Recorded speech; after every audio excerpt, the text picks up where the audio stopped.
खोलिला Hirakud dam. आज पूजार्चना करा जाय हीराकुद डैम रु चलित वर्षर प्रथम बन्या जल छड़ा जाइछि। पर्यायक्रमे 20टी गेट खोला जाय जल निष्कासन करा जाउछि। सेपटे बंगोपसागर सृष्टि होइछि लघुचाप।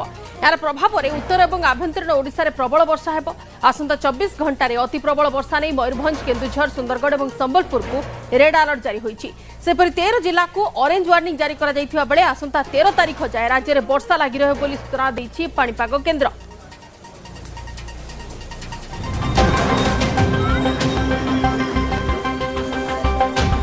उपर मुंडरे प्रबल वर्षा, खोलिला हीराकुद गेट। चलित वर्षर प्रथम बन्या जल छड़िला हीराकुद डैम। रविवार प्रथमे गोटिए तापरे गोटिए एमिति पर्यायक्रमे 20टी स्लुइस गेट दे जल निष्कासन करा दैछि। रविवार हीराकुद जलभंडार को प्रति सेकेंड रे 2 लाख क्यूसेक पानी प्रवेश करुछि।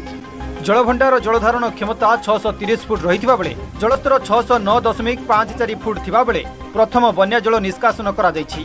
उपर मुंडरे वर्षा सांगको कलमा गेट खोला जाइथिबारु हीराकुद डैम रे पानी बुढुछि। याकू नजर रखी केतोटी गेट दे जल निष्कासन करा जिवो से नै निष्पत्ति निया जिवो। सुंदरगढ़ और कुचिंडा आड़े बहुत जोर वर्षा होइছে ଆଉ ସେଥି लागि ଟିକେ बेसी पानी आसला बोली आमे 12टा गेट खुलीचु। कारण रेनफॉल डाटा बाटा निहे आसीनी आसिला परे आमे पुनी डिसीजन नबु जे उपरला जदी दरकार पड़िबो खोला जाई पारे। हीराकुद डैम देखिकी बहुत खुशी लगुची कि गोटे एते हिस्टोरिक जिनस जोड़ा हीराकुद डैम हम ओडिसा रो गोटे one of the longest project सेटा खुलीची आ लोक मानकर एटी भीड़ लोक मानकर ए प्रति आसी के देखिबा तांको एक्साइटमेंट तांकर ये देखिकी बहुत भल लगुची आ एटा जेतु मोर फर्स्ट एक्सपीरियंस। सेपटे सृष्टि हेला लघुचाप क्षेत्र। यह क्रमशः पश्चिम उत्तर पश्चिम आड़ को गति करिबो। आसंता 2 ରୁ 3 दिन मध्य झारखंड और उत्तर छत्तीसगढ़ आड़ को गति करिबो। लघुचाप प्रभाव रे हेबो प्रबल वर्षा। आगामी 2 दिन प्रबल रु अति प्रबल वर्षा नहीं सतर्क कला पाणीपाग विभाग। उत्तर और पश्चिम को रेड अलर्ट पर बढ़ुची चिंता।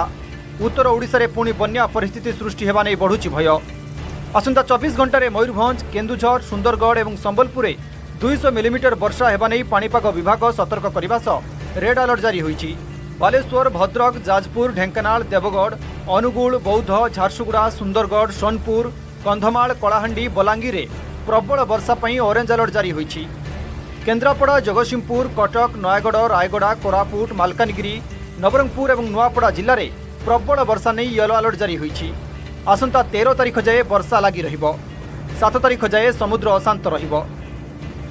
तीनों सिस्टम प्रभाव की वजह से आज हम एक्सपेक्ट कर रहे हैं कि मयूरभंज, केन्दुझर, सुंदरगढ़, संबलपुर इन डिस्ट्रिक्ट में आइसोलेटेड प्लेस में heavy to very heavy with isolated extremely heavy falls भी हो सकता है, जिसकी वजह से रेड वार्निंग दी गई है। और बालासोर, भद्रक, जाजपुर, ढेंकानाल, अनुगुल, देवगढ़, झारसुगुड़ा, बरगढ़, सोनपुर, बौद्ध, बोलांगीर, कालाहांडी, कंधमाल इन डिस्ट्रिक्ट्स में वेरी हैवी आइसोलेटेड प्लेस में heavy to very heavy rainfall भी हो सकती है, जिसकी वजह से ऑरेंज वार्निंग दी गई है। लघुचाप प्रभाव रे राज्यर केतोटी स्थान रे होइछि प्रबल वर्षा। संबलपुर त्रिविक्रम प्रधान, भुवनेश्वर निरुपमा बेहेरा, न्यूज 18 ओडिया।